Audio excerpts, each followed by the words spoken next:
In January, a Manassas, Virginia man named John Steinbach watched his electric bill jump from about $100 to $281 in a single month.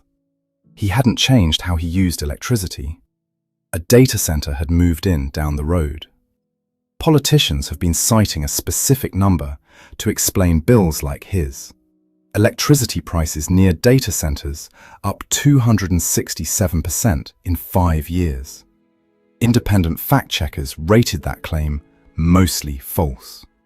That doesn't mean data centers aren't raising your bill. It means the real story is more specific and stranger than the number going viral. This is the frontier economy. Let's see what the data actually shows. 2 regions of the country have seen nearly identical data center growth over the same 5 years. One saw electricity bills spike, the other barely moved. We'll get to why. Start with the number that got fact-checked. Bloomberg found wholesale electricity prices near major data center clusters rose as much as 267% between 2020 and 2025, across 25,000 points on the grid. That part is real. Here's what got lost when politicians repeated it. Wholesale prices are only one slice of your bill, usually 30 to 50% of it. The 267% describes that slice, not the whole bill. That's why PolitiFact rated the claim mostly false, when a US senator cited it to describe what residential customers actually pay. The clearer number is the capacity auction.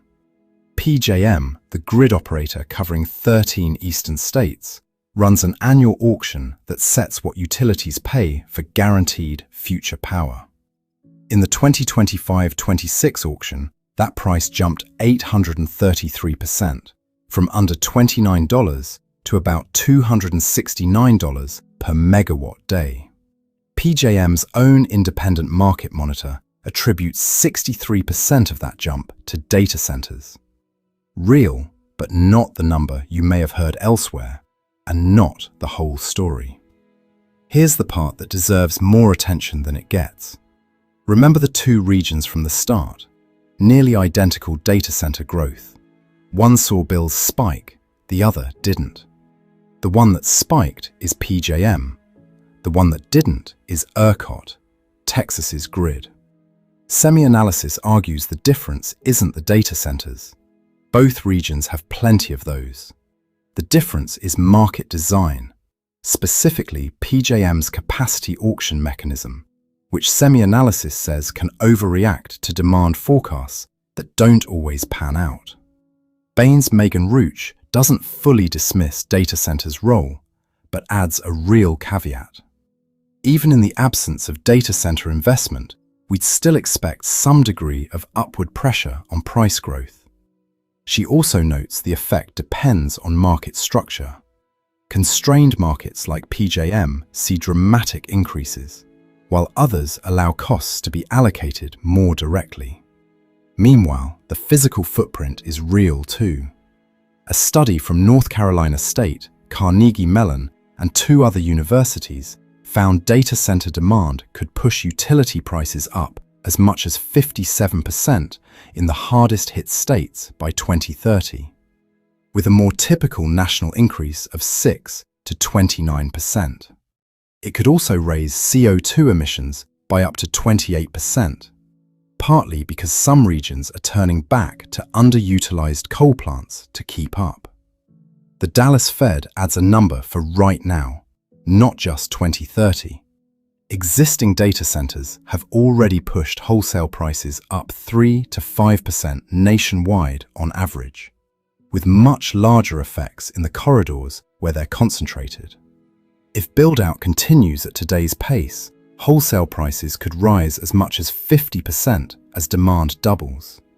A more moderate build-out points closer to 20%. If any of this feels personal, like your own utility bill might already be carrying this cost, tell us in the comments in one word: rising or steady. Here's what the backlash itself can't tell you. Nationally, 78% of Americans say they're concerned data centers will raise their bills.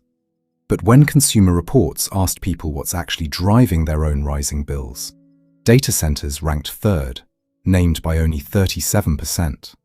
Concern is high, certainty about the cause is much lower. And the opposition isn't always coming from people living near one.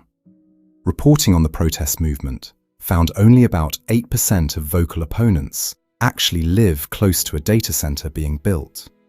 The backlash is real either way. Data Center Watch tracked $156 billion in projects blocked or delayed across all of 2025.